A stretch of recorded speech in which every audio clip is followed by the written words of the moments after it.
des légendaires studios de Limoilou, CKRL présente le Geek contre-attaque avec Éric Lajoie, Simon Boucher, Philippe Jacques, Laurent Meur, Sabrina Cloutier, Simon Trudeau, Conan Arsenault et l'omnipotent Mikey J.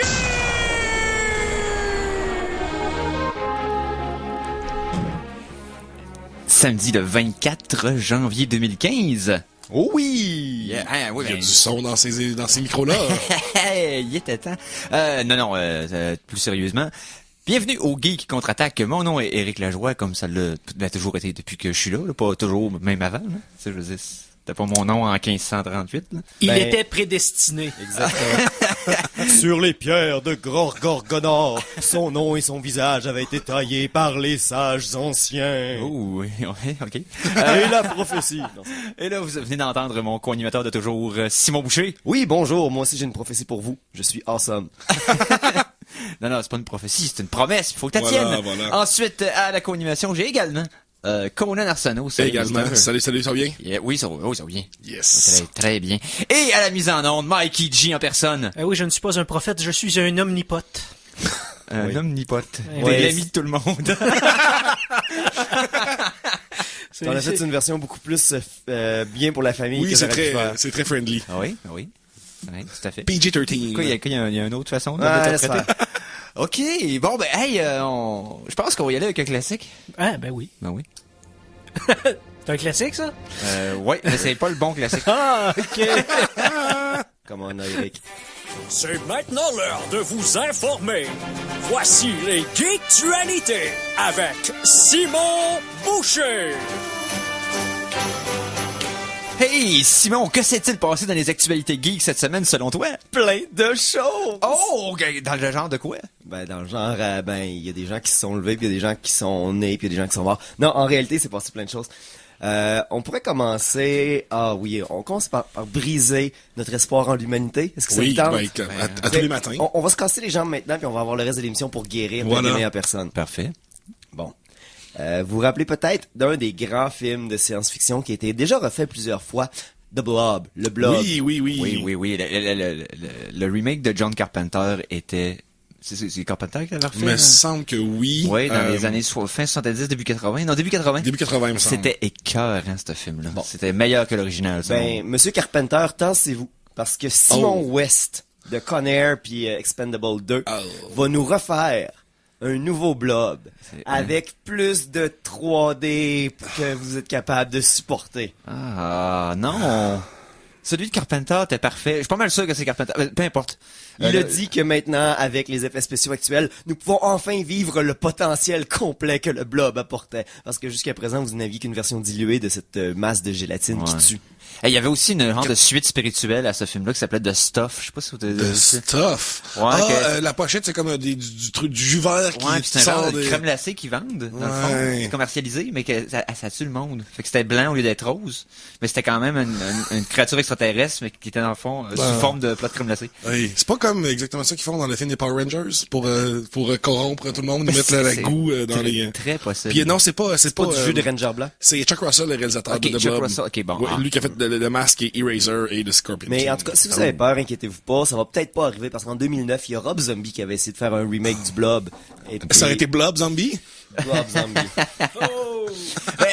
Zombie dans les films d'horreur, il est 50-50. Ouais, moi je trouve qu'ils se ressemblent tous ces films d'horreur. Parce que, tu sais, je veux dire, quand il a fait... Halloween, puis après ça... Mais pas Halloween, le premier qu'il avait fait, c'était pas le... Mike Myers? Non, parce qu'il y a... Non, c'était son film. Ok, ben c'est House of Thousand Corpses. Oui. Puis après ça, la suite de Devil's Reject. Devil Reject. Ces deux-là avaient été très bien critiqués. Oui. Par la suite, les remakes de... C'est ça, Halloween, puis Halloween. Texas Chainsaw Massacre, c'était... Ouais, c'est ça. Ben, les deux personnages étaient rendus pareils, ça faisait comme, ouais, mais là, on me semble qu'on vient de voir le même film, v'là un an, avec juste d'autres personnages. Ouais, c'est pour ça que peut-être, il a levé le gaz un petit peu, il fait plus... Ouais, ben là, il y en a eu un récemment, là, avec encore sa femme qui joue dedans, là, j'ai oublié le nom, mais je me souviens juste qu'il y a une scène choquante, là, de elle qui embrasse un prêtre, c'est comme... Ok. Ah, je suppose. Ah, le truc de sorcière qui enregistre, le truc de Salem. Ok. Je pense que c'est Salem le nom, littéralement. Salem's Lot. Non, Salem tout court. Parce que Salem's Lot, c'est un Ouais, c'est un vieux dans film, le c'est fond. ça, mais c'est quelque chose par rapport à Salem, c'est pas très bon. À moins qu'il ait refait un remake. Mais peu Mais importe. c'est pas si pire. Ok. Donc, le Blob. Ouais, Blob Zombie. Ouais, Blob C'est ça que j'avais à dire. Le Blood Zombie. Ok, Ah oui, donc- tantôt, t'as parlé de personne qui était née et morte, là, d'ailleurs. Je sais pas si vous saviez des gars, mais est-ce que vous connaissez Tangerine Dream? C'est un vieux groupe d'électro des années 70. Ouais. Entre autres, récemment, ils ont composé la trame sonore de GTA V. Ok. C'est eux qui ont composé la trame sonore qu'on entend la plupart du temps. Ok, ben, dans le fond, la musique de fond, là, pas Ouais, la musique de fond, mais c'est aussi la vraiment... radio, là. Non, non, pas la radio, c'est ça. La musique le fond, la musique qu'on entend dans les cinématiques. Ben, il y a un des deux gars qui est mort, malheureusement. Puis, malheureux, c'est une chose très triste parce que... Mais c'était marqué sur les pierres que son âme sera renée sous la forme de phénix. Ça y est, ce samedi, le samedi des prophéties. Yes. Hey, parlant de renaître, Hein? Ouh. est-ce que vous aimez, et puis parlant aussi de vieux films, Oui. est-ce que vous aimez Frankenstein? Toujours. Oui. Mais je pense que j'ai jamais vu un film de Frankenstein de toute ma vie. Probablement Moi, de la j'aime bien- créature. Oui, Dr. oui, voilà, Frankenstein. voilà. On va mettre ça clair. On sait Oui. de quoi qu'on parle, Oui, Il y, gang. avait, il y avait celui avec Robert De Niro qui était comme un peu weird à la fin, mais qu'il y avait un bon C'est setup. vrai que c'était Robert De Niro qui faisait Mary les créatures, Shelley's Frankenstein. Ouais, ben c'est ça, Mary Shelley qui a écrit le roman original. Mais préparez-vous parce que non pas une, mais bien deux téléséries de Frankenstein s'en viennent. Deux téléséries. Deux téléséries. Hein? Pourquoi deux? Ben, elles sont pas faites par les mêmes compagnies. Ok, c'est ça, c'est pas...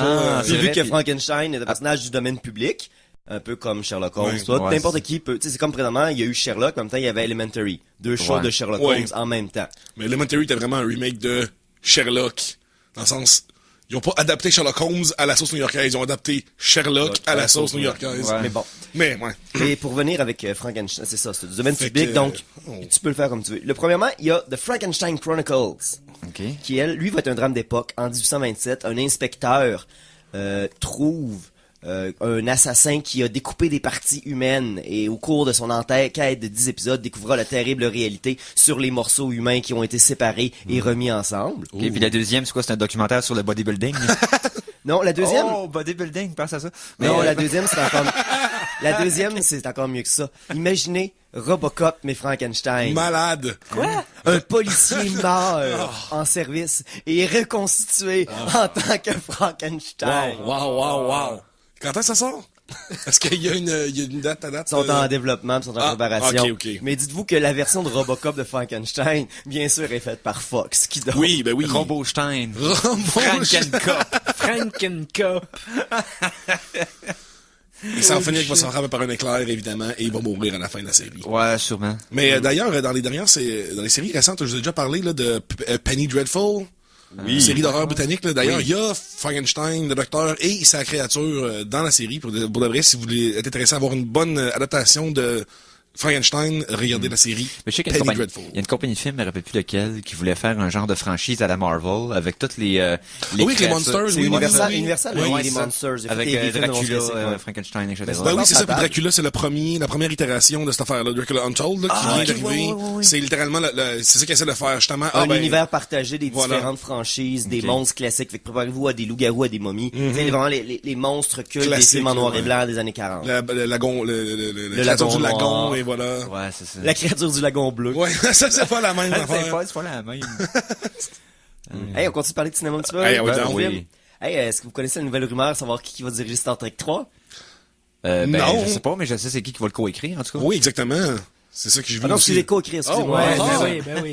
Mais c'est pas une rumeur, ça a été confirmé. Oui, effectivement. Donc, depuis le départ de Orsi, il y a eu beaucoup de remaniements de personnel pour ce qui est de ceux qui allaient écrire et Tu diriger m'as mélangé le parce que film. Orsi allait peut-être aussi le diriger. C'est ça, mais il a complètement débarqué du projet. Ouais. Et Simon Pegg, Oh oui. lui-même, il va co-écrire le film. Ça, j'ai vraiment hâte Ah de oui, voir ça, moi je pense que c'est ça qui va donner le coup là, qui va faire que ça peut passer à un autre stade. Là. Genre, ça va être une bonne comédie science-fiction avec, tu sais, il va y avoir... Ben, ça, ou c'est un gars qui respecte vraiment la franchise originale, qui respecte vraiment Star Trek, qui a toujours aimé ça. Donc, ça va être plus fidèle, moins un peu easy cash-in en bon français. Là. Dans le fond, il essaiera pas de faire une pièce vite ouais, avec non, le je serais film. je serais très surpris moi aussi. Il va Mais là- probablement avoir un bon scénario. Là. Là, c'est ça, dans le fond, il co-écrit avec Doug Jong, qui avait fait un film pour TNT qui s'appelait Deep Blue, un film de police. Fait que je sais pas trop jusqu'à quel point ça va bien aller ensemble. Il continue toujours de viser le 50e anniversaire de Star Trek pour le prochain film, donc en 2016. Deep Blue, c'est pas l'ordinateur qui joue aux échecs, ça? Ouais, exactement. Ça, c'est pas un film de requin aussi. Mais parlant de Star Trek, Ouais. il y a quelqu'un qui a fait... bon, hein, Les lens flares dans Star Trek, on se le cachera pas, il y en a beaucoup. Ça a été ridiculisé dans le premier, il n'y en avait pas vraiment tant que ça dans le deuxième. Là. Eh bien, sais-tu quoi? Ça m'a très surpris, mais il y a un gars qui a pris sur lui le projet de faire un beau petit montage de toutes les lens flares qui se trouvent dans Star Trek 1 et dans Star Trek 2. Donc, d'après toi, il y en a combien dans Star Trek 1 des lens flares? Vite, Dave, de même. Là. Attends, on va faire pour moi... 46. 754. 721. What? 721 lens flares. Je m'en allais pas dans le 3 chiffres en tout, là. Dans le premier, et dans le deuxième, il y en a 826. Ils paraissent beaucoup moins parce qu'ils sont pas aussi, ils prennent pas autant de place dans l'écran, mais... Il y en a plus. Ils ont pas pris le leçon, dans le fond. Non. Ils ont fait rire d'eux autres au bout, puis ils ont dit, enfin, on va en faire plus. On va Dans en le faire 3, plus. faut absolument qu'il y ait dans le 9, ça a été 700, 800. Oui, 900. non, exactement, pas le choix. Donc, je vais vous mettre la vidéo là-dessus sur la page pour qu'on puisse bien rire. Mais 721 lens flares, c'est complètement... Mais tu sais, J.J. Abrams, une compagnie de production, Bad Robot, Oui. qui font un petit peu d'effets spéciaux. J'ai entendu dire qu'in-house, ils ont réussi à créer une technologie 3D qui permet de faire des lens flares à des lens flares. C'est Pimp My Lens Flare. Oh oui. Lens Flareception. Voilà. Vous pouvez toujours aller... Oui. Un reflet de lentille pour être plus adéquat. Ouais, c'est ça. La personne dit que ça prend environ le tiers du temps du film. Si tu compiles tous les lens flares... Pendant le tiers du temps du film, il y a des lens flares. Voilà. Donc, 1 seconde sur 3, t'as un lens flare dans Star Trek 1. Ok, c'est beau. Moi, j'avais pas porté attention la première fois que j'écoutais le film. Non, effectivement, ça passe assez bien quand même. Mais- On a une des fois- lunettes, on est habitué d'avoir des lens flares. Ouais, c'est vrai. Ouais, c'est littéralement. vrai. Quand t'as des lunettes, c'est moins, ouais. On y pense moins. C'est ça. Mais d'ailleurs, il y a la série là, de Lens flare de The série. 100, série de science-fiction qui est sur Ok. Netflix ce temps-ci. Le nombre de lens flares dans cette série-là est complètement abrutissant. Là. Ça, y a pas une... Parce que la série est séparée en deux quand ils sont dans l'espace et sur la Terre. Quand ils sont dans l'espace, ça n'a aucun sens. Il y a pas une scène, juste deux personnes qui se parlent, là, rien de fancy, là. Des lens flares partout en face. C'est vraiment ridicule. Donc, lens flare, attention. Attention, lens flare, JJ. Partons l'église du lens flare. Combien de Neuf. lens flares dans Star Wars? On va le savoir bientôt. On met le... À Noël. Ah, j'essaie de pas porter attention parce qu'il y a bien d'autres choses que je veux voir dans le film oui. que les lens flares. Je suis pour être d'accord. honnête. On va aller une petite dernière avant de partir. J'avais parlé récemment que Amazon avait commencé à faire la fabrication et la distribution de couches. Ouais, Ils sont reculés de ça, ok. mais à la place, ils ont décidé d'investir dans quelque chose de plus intéressant. À partir de 2015, ils vont produire et ou acheter 12 films longs métrages par année qu'ils vont présenter dans leurs services et dans les salles de cinéma. Ok. Fait que préparez-vous à voir des films au cinéma faits par Amazon. Amazon et non pas Paramount ou Non, on va Universal. on va avoir le logo en super méga Ouais. HD avec le petit sourire qui va se créer. Puis, Ouais. ben, pourquoi pas? Ben, s'ils sont capables de faire de quoi, je veux dire, Netflix l'a fait pour les séries télé, puis ils se sont pas plantés beaucoup jusqu'à date, là, c'est de la bonne qualité.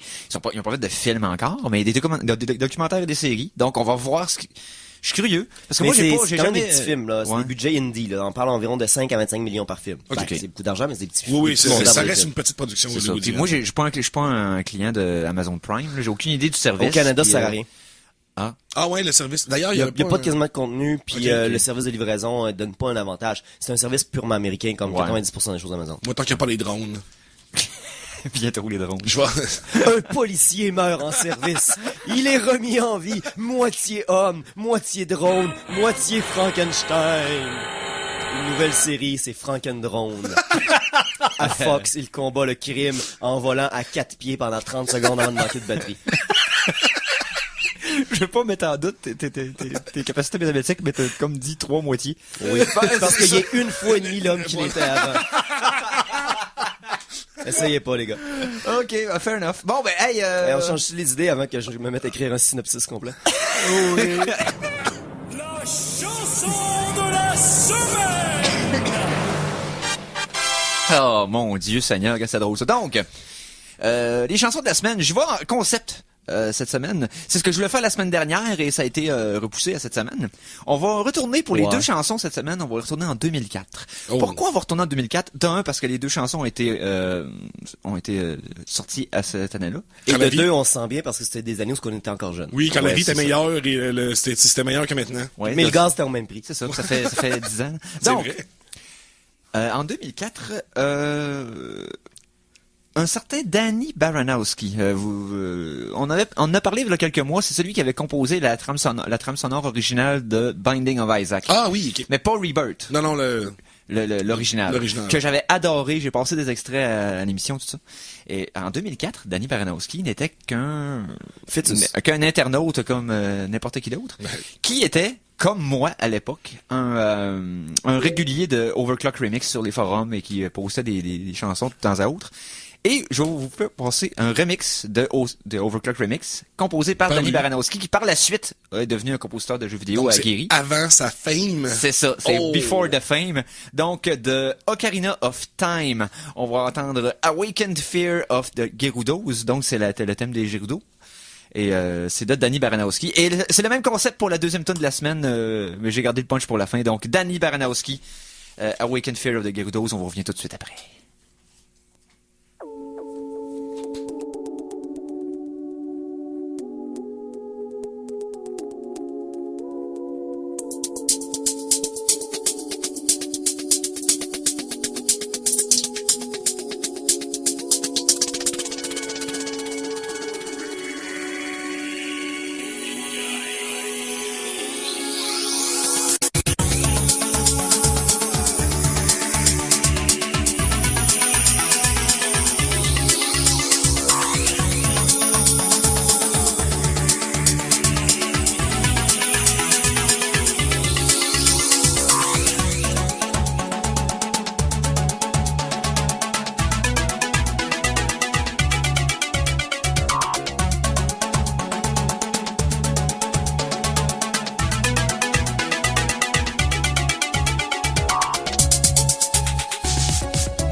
Alors, sur cette finale gracieuseté MJ Master...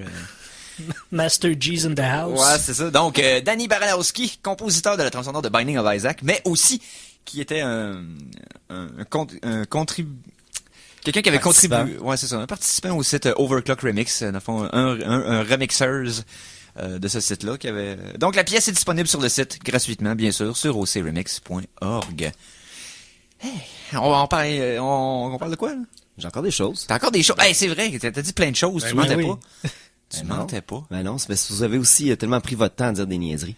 Ah, Pendant que parce moi, tu veux j'étais qu'on sérieux. OK, parce que tu veux qu'on se dépêche à dire des niaiseries, ça? On prend trop notre temps. Ouais. Vous avez peut-être vu cette semaine, on va aller un petit peu de techno, pour le fun. OK, ben oui. Non. Ben, plus relax. Bon, mais on n'est pas ça une chronique techno, nous autres? Ah, ben oui. Oh oui. On Tu sais, peut- vous êtes... Non, mais tu sais, tant qu'à Tant qu'à faire... faire, on va faire comme du monde. C'est ça. Chronique Gadget. Et là qui va là. Ça va être la OK, ouais, chronique gadget. Non, ça marche. Ça marche? Ça marche. Good. Hey, je n'avais pas parlé la semaine passée parce que c'était des rumeurs qui ont été démenties, rementies, etc. Mais présentement, là, il y a des grosses rumeurs très très fortes qui disent que Samsung est sur le bord d'acheter BlackBerry. Oh! Pour les brevets, bien sûr. Oui, Puis après ça, les brûler puis les laisser mourir dans un... Exactement. Ben, je sais pas si le nom a encore... Oui. Il y a encore un air d'aller pour vendre oui. des nouveaux appareils. là, Oh, parce oui, que mais tu sais, Samsung sont en marre présentement, là. OK. Quoi? Ouais. Parce que le problème, Samsung sont pas capables d'aller dans le marché haut de gamme où ce que Apple est, pour Ok. les téléphones de haut de gamme. Ouais. Apple le contrôle, puis eux, ils ont essayé avec des appareils, c'est ça que c'est maintenant, leurs nouveaux téléphones, ils ont tous des pièces de métal plus que du plastique pour essayer d'aller chez l'haut de gamme, mais ils sont pas capables. Puis le bas de gamme, ils se font défoncer dans tous les autres pays du tiers-monde, surtout la Chine, par Xiaomi puis les petits fabricants chinois. Ok. Fait que présentement, ils se retrouvent de plus en plus être écrasés par le haut de gamme qui descend, puis avec Apple qui a commencé à faire le plus gros iPhone, tout ça, donc ils Ouais. perdent un peu leur vente de Note, ces choses-là. Et puis le bas de gamme, les autres compagnies chinoises commencent à monter lentement pour aller vers le medium gamme. Samsung, ils sont pas capables de se différencier, leur C'est software ça, est hein? toujours buggy. Parce que, je veux dire, ben, je sais pas, moi, que je préférais... Pour avoir testé l'appareil, j'ai beaucoup mieux les Galaxy que les iPhones. Oui, mais c'est si on reste dans personnel, Android, mais c'est parce que dans le Android, les gens aiment pas le skin qu'ils ont fait, qui est en dehors du Android stock standard. Ils essayent plein de choses qui meurent après 6 mois. Il y a notre nouvelle feature de software, vous allez pouvoir faire ci avec votre téléphone. Il n'y a jamais rien qui marche non plus. Présentement, ça va mal. Fait que probablement qu'en allant chercher les brevets, ils vont être capables d'aller chercher plus business, je sais pas. Mais ils Ben, essayent de pas. probablement, Mais parce ça que va Black- mal. Ils ont Ouais. pris les exécutifs ont pris des problèmes. Mais bon, c'est pas de ça que je voulais parler. Je voulais juste dire qu'il y avait des rumeurs que BlackBerry allait peut-être être... Acheté par Samsung. Que BlackBerry va enfin mourir parce que ça fait plusieurs fois qu'on entend ça. Ouais, c'est ça. Mais... Ben, ils ont sorti récemment un téléphone classique avec un clavier. Ouais. Le clavier est excellent, mais tout le reste des pièces, c'est des pièces vieilles de 2 ans. Fait qu'il est déjà sous-puissant en partant. Fait que, ouais, ça va mal. Ouais, c'est sûr. Mais tu sais, si tu veux t'en servir seulement comme un téléphone, tu sais, avec un canal Ouais, mais il est d'adresse, tu cher fais pour comme être juste un ça. téléphone. Ouais. Si tu es dans un juste un téléphone, achète-toi un vieux Android de 2 ans qui va avoir les mêmes pièces puis qui va te coûter à moitié du prix. C'est sûr. Puis que t'auras pas de contrat, puis que... Ouais. tu sais, regarde, là. Ouais, là, je comprends. Là, c'est... Non, regarde, ils se tirent dans le pied tout le temps. Pas grave, moi je voulais vous parler de Microsoft. Oh, on parle de Microsoft? Oh. Parlons de Microsoft. Oui, parce que, oui, bon, ok. Cette semaine, Microsoft avait un gros événement. Ils ont invité la presse, qui, on a vu des photos, étrangement, tout le monde dans la salle avait des MacBooks. Et puis... Oui, c'est vrai, je l'ai vu la photo, puis tout le monde a le MacBook.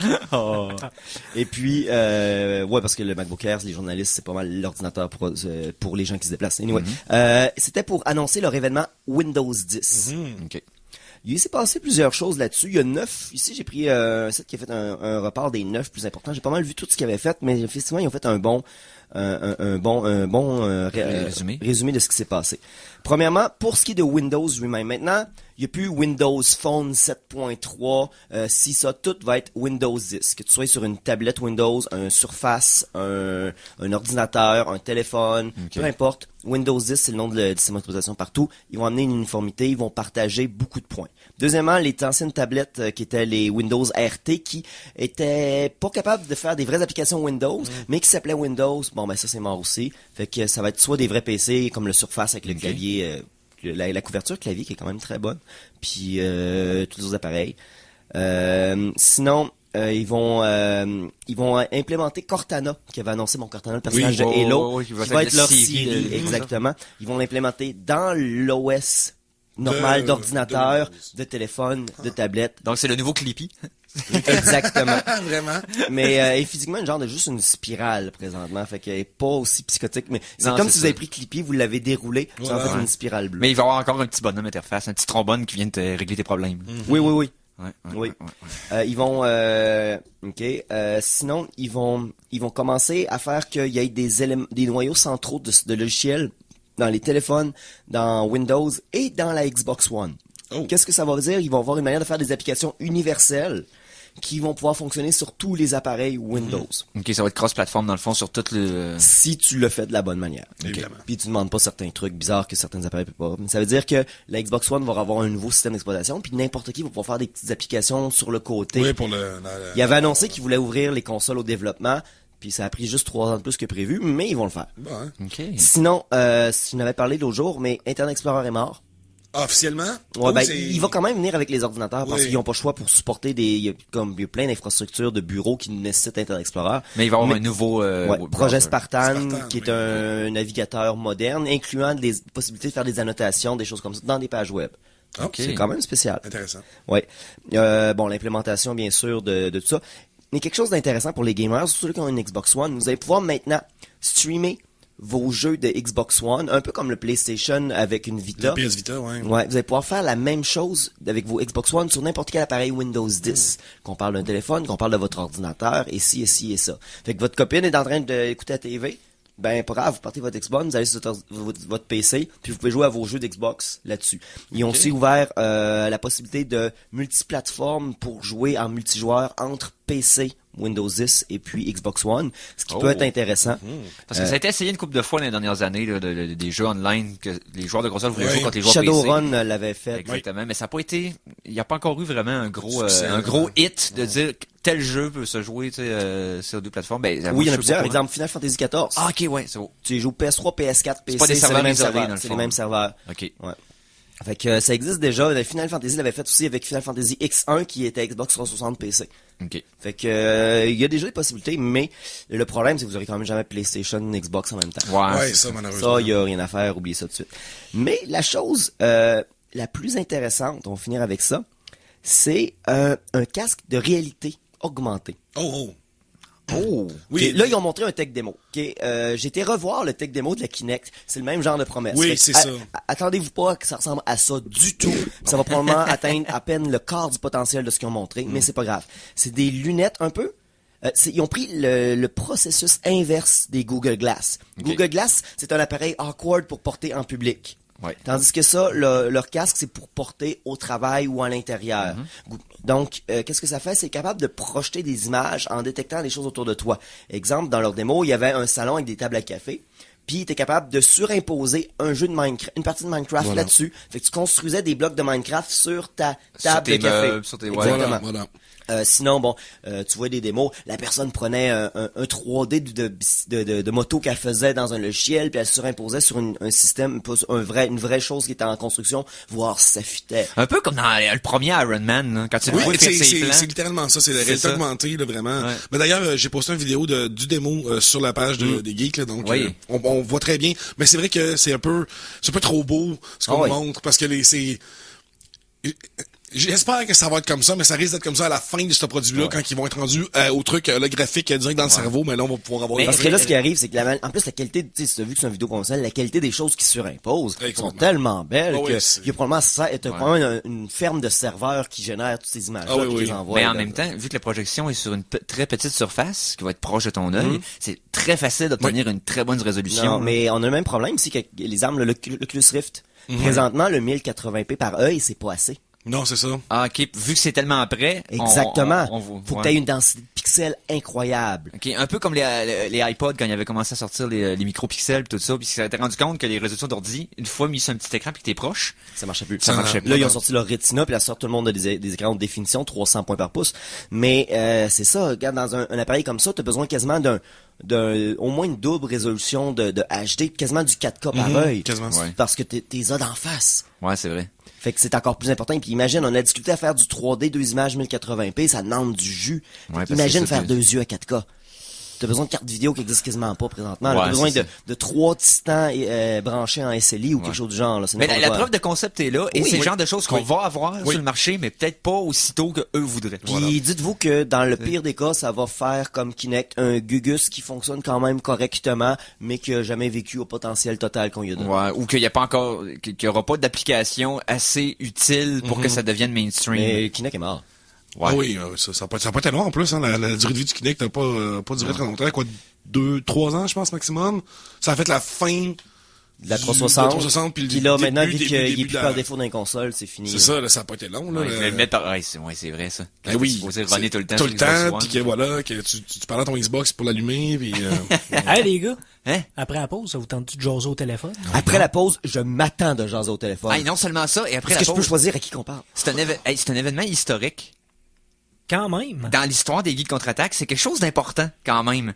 Fait que, on s'en dit pas plus, on vous garde le punch pour après la pause, mais attendez-vous à de quoi de quand même important. Quand même. Alors attention, ici c'est François Pérusse et ce que vous écoutez en ce moment, c'est les Geeks contre-attaque. Fait que, watch out. À CKRL 89,1.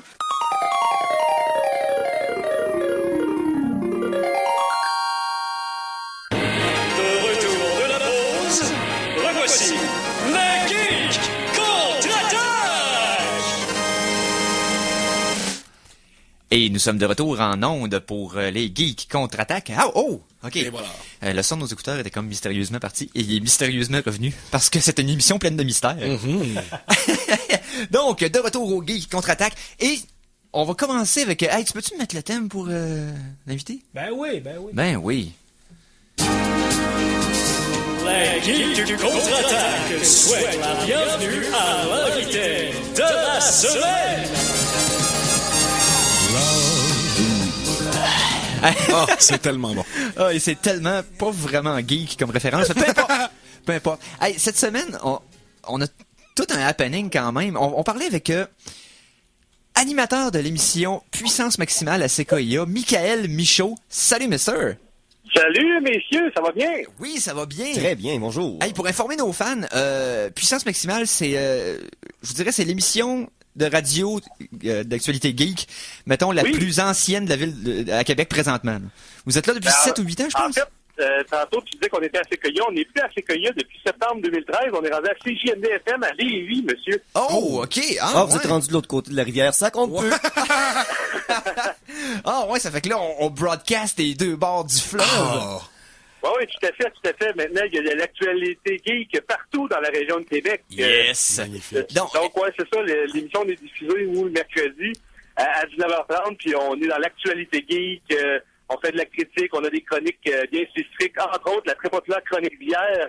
Où on fait notre chronique bière et jeux. C'est qu'on goûte à des bières, on les critique et on dit à quel jeu on joue avec ces breuvages-là. Wow. OK, des accords. Dans le fond, c'est des accords jeux et bière. Jeu bière, voilà. Wow. Tout à Hey, fait, tout à fait. donc, vous autres, vous avez commencé cette émission-là quand? On va faire un petit recap historique, là. Oui, ben en fait, l'émission a débuté sous l'égide de M. François Gécouillard, qui a fondé, en fait, la Puissance Maximale, qui était un fanzine au départ. En fait, ça a commencé il y a 7 ans de cela maintenant. Oui. Ça a commencé à Sequoia et nous, en fait, moi et Andrew, mon collègue, on a pris un peu la relève. Ça fait en 2011.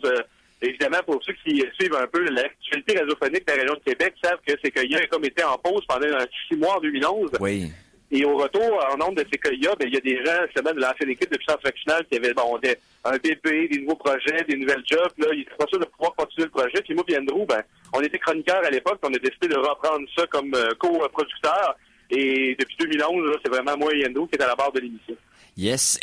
Ce qui est fascinant, c'est que là, on discute, puis entre guillemets, on pourrait dire qu'on est comme nos seuls propres compétiteurs. Mais en même temps, il y a eu plusieurs événements dans la province, des événements geeks, dans le fond, ce que notre collaboratrice Sabrina Cloutier a participé.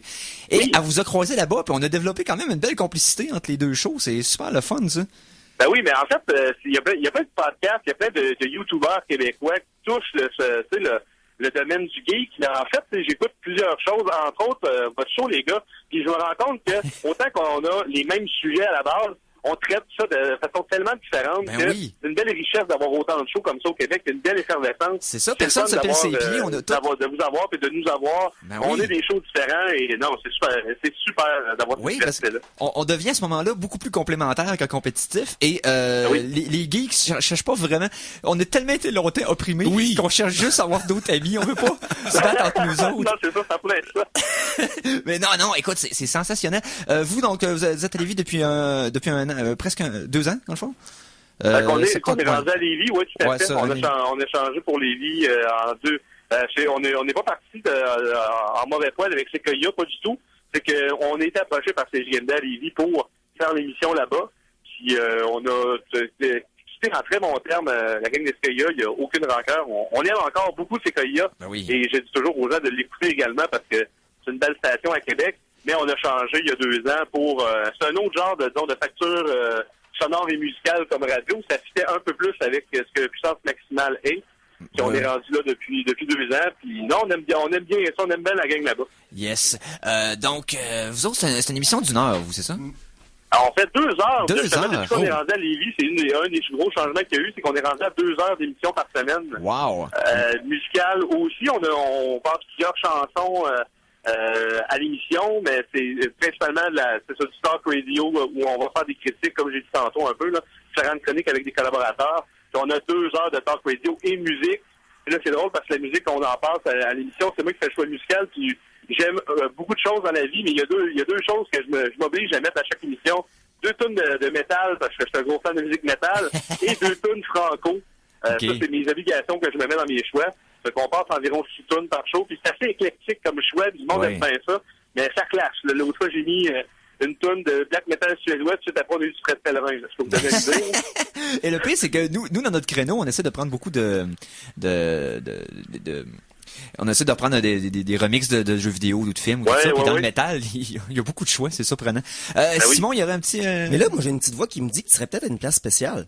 Ben oui, tout à fait. En fait, semaine, on est à Gatineau. Et voilà le but de l'appel original. Parce que comme l'année passée, Sabrina, vous avez appelé à peu près à 1 an, là, vous avez appelé dans un événement qui s'appelle G Animé. C'est une convention faite sur la culture geek. Ça partait au départ comme une convention vraiment axée sur l'animé japonais, le manga, mais d'année en année, ça se généralise vraiment plus vers le geek en général. Puis là, on est là en fin de semaine sur la couverture. Ça fait 5 ans que Puissance Maximale est là pour faire la couverture de cet événement-là. Donc, là, c'est plate. Normalement, l'année passée, on avait amené Sabrina avec nous autres pour nous faire des trucs, mais elle ne pouvait pas cette année. C'est pour ça que j'ai dit, Jacques, on allait pouvoir se parler pour que je puisse vous parler de l'événement. Ben oui, tout à fait. Mais là, c'est quoi qui se passe en fin de semaine justement à Gatineau? C'est quoi les grosses têtes d'affiches qui se passent présentement sur place pour les gens qui seraient intéressés à se déplacer vers les terres sauvages? Ben là, en fait, les grosses années, j'ai animé, c'est donc la convention pour les invités les plus intéressants selon moi d'année en année, je trouve. Et là, cette année, il y a John Lang, donc Pen of Chaos, le créateur du Donjon de Nalbuck qui est là, avec qui je vais avoir une entrevue d'ailleurs un peu plus tard aujourd'hui. Ça, je suis super content qu'il soit là. Il va faire présentation démo du jeu vidéo de Nalbuck, il va parler des romans, il va parler des BD, il va parler de l'histoire de Nalbuck, bien évidemment. Il y a aussi Benzaï, le youtubeur français, qui est là pour présenter évidemment ce qu'il fait sur YouTube. Pour ceux qui ne connaissent pas ça, allez voir ça, Benzaï TV, Benzaï Live sur YouTube. C'est un gars critique qui joue à des jeux vidéo, mais tu sais, que vraiment son franc-parler, j'aime beaucoup son style. Donc, grosse tête d'affiche. Et aussi Doug Water de Nostalgia Critic qui est là aussi. Oui. Tantôt, d'ailleurs, j'étais dans il a fait un visionnement commenté du film Super Mario Brothers. Oh boy! Pauvre gars. Je suis resté là une demi-heure, puis je peux vous dire que c'était très, très divertissant. Fait que, tu sais, le film joue, mais lui, il envoie ses commentaires pendant que le film est en train de jouer. Puis un peu à la Mystery Science Theater 3000. Ouais, c'est ça. Fait que là, c'est les grosses têtes d'affiche qui sont là en fin de semaine. Il y a évidemment plusieurs autres invités. Il y a des auteurs, il y a des cosplayers aussi qui sont sur place. Il y en a vraiment une grosse quantité. Je dirais à peu près une 15aine d'invités sur place. Oh. C'est vraiment un beau panel. Puis, mais les trois principaux, là, c'est vraiment ceux que je viens de vous nommer. J'ai vraiment hâte. On les rencontre en fin de journée, les trois, là, pour l'émission, pour faire des entrevues. Et puis pour la qualité des costumes, parce que je sais qu'il y a des gens qui triplent là-dessus. Présentement, là, mettons sur 10, tu donnes combien d'étoiles à la panoplie de costumes merveilleux qu'il y a sur place là-bas? C'est-tu encore impressionnant cette année? Écoute, ça s'améliore d'année en année, puis chaque année, c'est très, très, très beau. Il y a vraiment des beaux costumés sur place. Moi, je donnerais facilement un bon 8.5, parce que, tu sais, évidemment, il y a des costumés qui sont achetés et tout. Mais pour l'artisanat, là, cette année, il y a vraiment du monde qui se sont dépensés. Je suis vraiment surpris de voir tout ça cette année. Écoute, ben, c'est le fun parce que là, vu les invités, j'ai vu des costumés de Nalbuck, justement, j'ai vu un nain et un elfe tantôt, mais vraiment comme la BD, comme ils ont fait, c'était vraiment très, très, très beau, très réussi. Mais il y a vraiment du monde qui sont vraiment craqués là, dans le cosplay. Là. Puis là, la mascarade ce soir aussi, j'ai vu du monde passer. C'est super impressionnant. Pour ceux qui sont un peu en retard, là, ça dure jusqu'à demain, quelle heure? Demain. Demain, aux alentours de 20h, 19h, si je me rappelle bien. Ceux qui veulent se présenter à G-Animé, vous pouvez payer pour la journée. Mais disons que je vous parle tout de suite pour l'année prochaine. Là. Oui. N'hésitez pas à venir, parce que en fait, c'est pas une convention comme Otakuton à 10 000 personnes, mais si on parle à peu près au-dessus de 2 000, mais c'est le fun parce que c'est un des festivals les plus diversifiés au niveau des activités des invités. Facile d'approche pour les invités. Oui, c'est vrai. Puis c'est super, super intéressant. Une belle diversité au niveau des activités. Grosse salle de jeu également. Oui, on joue à des jeux de plateau, on joue à des jeux vidéo, grande salle de jeu. Oh. Donc, je pense environ 45 $ pour une fin de semaine. C'est donné pour ce prix-là. En face au nombre d'activités qu'on a sur place, là, ça vaut vraiment la peine. Yes. Hey, ben, merci de nous en parler live directement de là-bas. Ça me fait plaisir, messieurs. Yes. Puis, va falloir qu'on remette ça. Va falloir qu'on se reparle en nom de temps à autre. Ben, ça me fait plaisir, surtout que moi, même si je fais de la radio à Lévis, je réside dans le très chic quartier Saint-Jean-Baptiste à Québec, qui est pas très loin de vos studios. C'est qu'on pourra se parler une certaine fin de semaine, messieurs, ça va me faire plaisir. Oui, tout à fait. Oui, Live. ça. En passant, ceux qui veulent écouter l'émission, c'est quoi la tonalité? Vous syntonisez quel... C'est le 96.9 FM. Donc, à Québec, vu que JMD, c'est une station qui diffuse depuis à peine 1 an et demi, certaines parties à Québec, c'est plus difficile. Moi, je réfère toujours les gens au www.puissancemaximale.com. Ouais, le podcast. Parce que nous autres, on n'a aucun signal de stream de la station directement sur notre site. De toute façon, on est des geeks, on vit avec la technologie. Si en plus, vous voulez écouter l'émission en direct, ça se fait le 19h30 le mercredi. Et en fin de semaine, demain, aux alentours de 13h, 13h30, on fait un show live via les internets sur notre site internet. Si vous êtes intéressé d'entendre parler les invités qui sont sur place et tout, ben syntonisez le www.puissancemaximale.com. Yes, ben, parfait. Donc, merci beaucoup, Michael. C'était fascinant. Et on va se reprendre.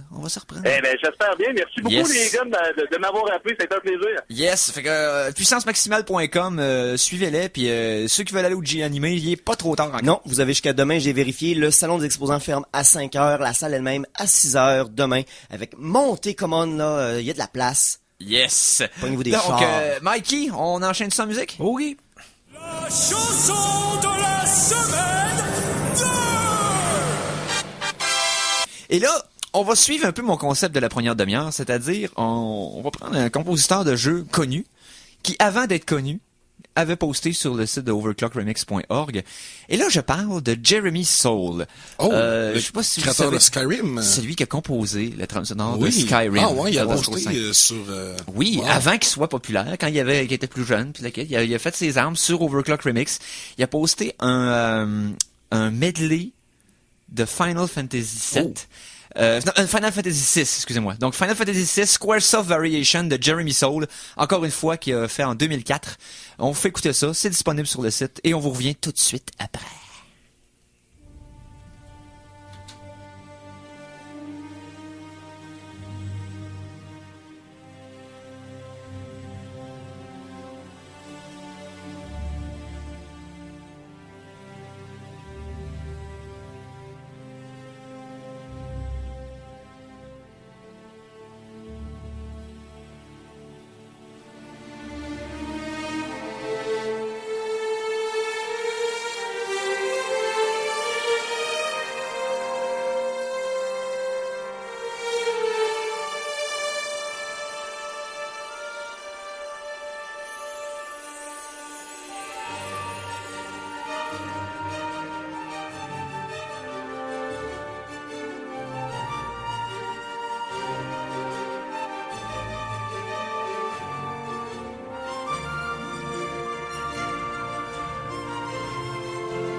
On s'est fait pogner. On avait la discussion geek ultime. Le putain de remake de Final 7 va-tu se faire un jour ou non? Et la réponse est non.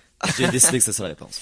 Mais en tout cas, peu importe. Donc, de Final Fantasy VI, on a écouté Squaresoft Variation du compositeur Jeremy Soule, qui a été plus connu 7 ans plus tard pour avoir fait la trame sonore de Elder Scrolls V Skyrim. Donc, Le rebord du ciel. en fait, c'est en français, c'est bord de ciel. Pour vrai, Oui. ouais. Le jeu traduit en français, là, les termes, c'est bizarre. Tu sais, Ouais. Whiterun, c'est, t'as peu comment il s'appelle? Est-ce que les autres, ils ont la promotion déroule le rebord pour gagner? Non. Dans le ciel, non, ils ont pas ça. Non, ils ont pas c'est Skyrim. C'est roll up de Skyrim to win.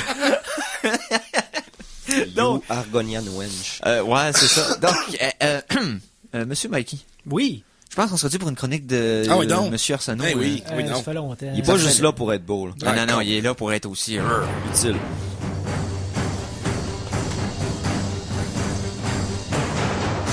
Après Cronen le barbare, Cronen le destructeur et Cronen le bibliothécaire. Voici Cronen l'Arsenault. Yes. Ah, Joël, l'apostrophe, es-tu vraiment dans ton nom? De Ah, famille. oui. L'apostrophe. Oui, oui, définitivement. Et pour information inutile, pour finir la parenthèse de tout à l'heure, je me rappelle que Whiterun dans Skyrim en français, c'était Blanche-Rive. Au moins, c'est Ouais. pas court blanc. Et Riften, c'est Faillaise. c'est bizarre. Ben, au moins, il essaye. Je veux dire, au moins, C'est ça. c'est... Ils traduisent littéral. Ça donne et, la job à et tout le monde. Et la qualité de traduction est quand même très bonne. Ouais. Ça, j'avais été quand même étonné. Je joue pas en français, mais parce qu'il n'y a pas un mode Gizmo qui est traduit en français. Ouais, mais sur ça. Yes, hey, Conan. bon, là j'ai comme je vous disais un peu là récemment les gars, il y a pas beaucoup de bons films censés qui sortent là. Non, ben tous les Oscars, les apports à Oscars sont sortis en décembre. Et voilà, c'est tout Et là, sorti, janvier, puis là, février, c'est mort. c'est pas mal mort d'habitude. Donc Je suis sûr que t'as euh, quelque chose à nous parler quand même. oui, j'ai certainement quelque chose à vous parler. Une petite découverte. T'as vu qui m'a- Paddington, non? Oh, Paddington. Je suis comme vraiment terrifié de ce film-là. J'ai vraiment peur. Ouais, je sais pas. J'ai jamais vraiment aimé Paddington, mais j'ai l'impression que ça va vraiment. Ah, moi non plus, cet animal-là est toujours terrifié. là. Non, mais oui, mais je comprenais pas pourquoi que les humains réagissaient pas plus que ça à un ours qui parle. En fait, ouais, mais les humains étaient en carton. Il y avait pas plus raison d'exister que lui. Ouais. Non, les gars.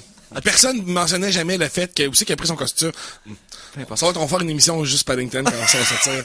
Donc, On va porter la marmelade. Donc, de quoi tu j'ai parles? écouté la série 12 Monkeys. Oh, c'est débuté, ça. Oui, c'est débuté.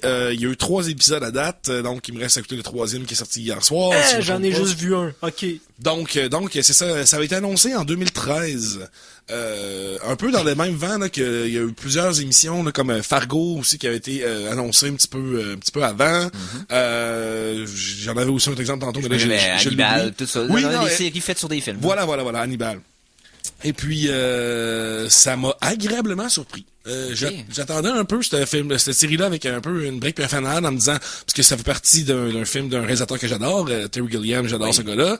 Le film est vraiment incroyable. Brad Pitt là-dedans, il fait un personnage mémorable. Tu sais, il y a vraiment des choses complètement iconiques que je me disais bon ça y est, comment ils vont faire pour rater tout ça. Finalement, hey, c'est bien correct.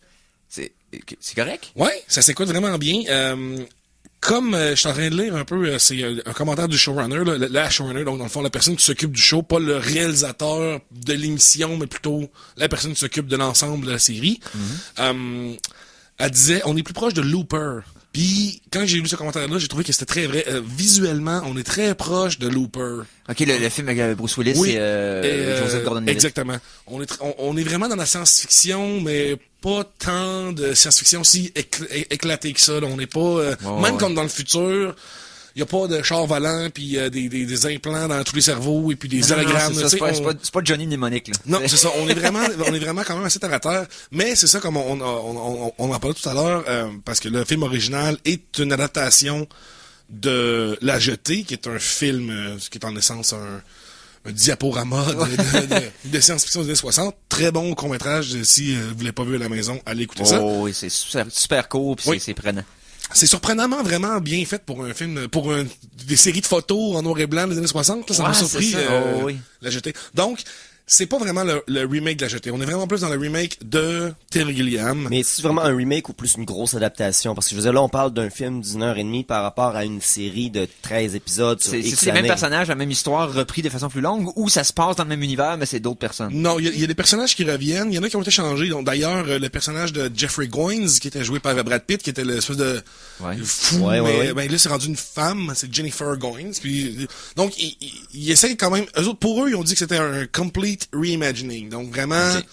On refait tout ça, on essaye de On brasse la sauce avec des nouveaux légumes. C'est ça. Exactement. On aime le concept, on va recréer une autre histoire avec ce concept-là. Exactement ça. Et puis, ben moi, c'est ça. Pour de vrai, c'est en essence là, l'histoire, c'est quelqu'un qui retourne dans le passé pour éviter un génocide plus tard. Donc, oui, vraiment, je recommande Mais cette série-là. Combien de singes sur 12 t'en donnes? À date, là, les 2 premiers épisodes, là, une dizaine de singes 10 sur 12. singes sur 12. 10 singes sur singes. 12. Wow. Ça m'a surpris, mais c'est vraiment aussi le facteur le facteur de surpris qui m'a comme donné qui me fait donner une meilleure note parce que je m'attendais vraiment à ce que ce soit pas écoutable parce qu'en plus c'est Sci-Fi qui le produit. Sci-Fi produit pas tout le temps des bonnes séries. C'est ça, ils ont pas une super feuille de route. Non, voilà. Donc, j'avais vraiment peur. Mais l'acteur principal est très bon. Je le connaissais pas avant. Aaron, j'oublie son nom, pardon. Aaron Stanford, qui a fait James Cole, qui était le personnage de Bruce Willis, qui est un chrononaute. Donc, un voyageur du temps, n'est-ce pas? Un chrononaute. Un chrononaute. Okay. Et puis, donc, c'est ça va vraiment... L'acteur principal est très bon. La fille qui l'accompagne aussi. À date, comme série, c'est assez égal, les 2 épisodes. Donc, on va voir ce que ça va aller, mais pour de vrai, c'est une très belle surprise. Ben, ça fait partie de la lignée des séries basées sur des films qui ont eu du succès jusqu'à maintenant. Bates Motel avait eu des bonnes critiques. J'ai des gens qui avaient écouté la série qui avaient aimé ça. Je l'ai pas écouté, mais ce qui paraît, c'était très, très bon. Ah, Ouais, c'est puis, quelque chose, oui. Oui, puis Hannibal, notre collaborateur, Maître Maheu, ne jure que par cette série-là. Il dit que ça l'a surclassé Breaking Bad selon lui. Qui d'ailleurs serait dû pour revenir s'il veut garder son terme de collaborateur. Wink, wink. Ouais, il y avait c'est aussi Fargo dans les séries. Oui, Fargo, exactement. Mais d'ailleurs, moi, je trouve que la meilleure série adaptée, c'est Fargo. Là, de toutes les séries, moi, la série Fargo, j'ai vraiment capoté sur cette série-là. Je pensais pas que j'allais aimer ça autant que ça. Mais là, présentement, ça suit un petit peu les dernières années. C'est comment je veux dire, on est dans la décennie de la série télé, là. Oui. Ah, oui, c'est le Golden Il y a Age. jamais eu, de la série télé jamais été aussi forte. Puis ça a été, tout le chemin a été tracé par les vieilles séries qui ont pris des risques de là, 10, 15, 20 ans. Ouais, Ça 24, part- etc. Twin Peaks, toutes ces Sopranos. choses-là. Hey, X-Files qui revient. Oui. Oui, probablement avec les mêmes acteurs, à Oui, part ça. mais ils disent qu'ils veulent pas soit une série complète, peut-être des shorts, peut-être des petites séries de quelques épisodes, des petites choses plus condensées, parce qu'ils disent on est rendu trop vieux là pour faire des Ça, séries parce que je sais complètes. que Gillian Anderson joue encore dans The Foul, qui est une Oui, série est-ce que c'est bon? policière. Paraîtrait que c'est genre True Detective, plus british un peu. Oh. Et paraîtrait que c'est excellent, puis ça a l'air qu'elle est Duchovny, vraiment sur la Tu coche. fais de quoi après Californication? Je Non, sais pas pas. vraiment, à part Californication. Même que Californication, c'était son retour un peu. Là, ça faisait assez longtemps qu'on l'avait vu dans Ça a un quand même rôle duré plus longtemps. sérieux. Oui. Oui, C'était pas oui, mauvais. ça. Il faisait un bon Hank Moody. Ben, il jouait son rôle aussi. Ouais, c'est ça. C'était un peu un playboy. Reste là. que son rôle dans Zoolander, c'était Oui, sensationnel. c'était un excellent rôle. Mais moi, je suis encore marqué parce qu'avant que David Duchovny fasse l'agent Mulder dans X-Files, il a joué un agent du FBI dans Twin Peaks, C'est vrai. Oh! qui était travesti. C'est vrai. Puis Wow. d'ailleurs, Mais- Twin Peaks qui revient aussi. Oui, et puis là, ils ont confirmé que plein d'acteurs reviennent. Laura Palmer, l'actrice Oui, c'est Laura là, Palmer. Kyle MacLachlan va être là. Oh oui, il est confirmé. Qui est excellent dans les D'ailleurs, Jet of Shield, en j'avais passant. parlé l'autre jour, il y a des photos, je pense que je les ai mis, des photos de lui dans son soute noir avec une tasse de café, mais vieux. Tu sais, il y a sa face qu'il y avait dans Les Beautés désespérées, mais tu sais, il a gardé son look. Tu sais, il y a le même verre. Ah, ça va être délicieux. là. D'ailleurs, en parlant de Twin Peaks, je vais mettre un lien sur la page des geeks tantôt. Il y a quelqu'un qui a sorti la trame sonore de Twin Peaks refaite en synthétiseur rétro. Donc c'est vraiment moi j'aime beaucoup ce genre d'affaires là, très très un peu comme la trame sonore du jeu de Far Cry Blood Dragon. Ok, oui. Donc vraiment de espèce de synthé rétro drone. Film cheap des années 80. Oui. Donc je vais En mettre ça fait- sur la page tout à l'heure. En fait, Conan, t'auras peut-être pas besoin de Oh. la mettre sur la page des geeks parce que je voudrais remercier notre collaborateur à distance Oh oui. cet après-midi, Phil Jacques, Monsieur qui, Jacques. Yes, le virologue. qui a usé de ses doigts et de ses moteurs de recherche pour nous trouver tous les liens de ce dont on a parlé Malade. aujourd'hui. Malade. Alors, ouais. il a tout posté ça en direct, Wow. tel un vaillant geek. Yes. C'est Alors, une vigueur incalculable. Et puis, on va laisser faire les synthétiseurs, je crois, puis on pourrait aller vers quelque chose de plus chaud. Oui, de la zouk. avec Brice et tout feu tout flamme. Yes! Ça va être Donc, brûlant et non pas froid et stérile comme un synthétiseur. hey, c'est déjà tout. Une émission remplie. D'émotions. Remplie d'émotions, de plein de belles choses. J'ai pleuré. On a parlé avec nos collaborateurs radiophoniques. Le terme est de l'au-delà. Némésis. Yes. Non, plus maintenant. Maintenant, c'est Maintenant, nos alliés. Oui, pour la exactement. vie. Ça va prendre 3e pour qu'on fasse un triangle de geeks, mais ça va être malade. Donc, merci Simon. Merci Rick. Merci Conan. Merci à toi. Merci Mikey Boy. Merci, Eric. Merci Phil. On va te le dire en Et merci surtout à vous autres d'avoir été là. On se revoit la semaine prochaine, même heure, même poste. Salut les geeks. Yeah.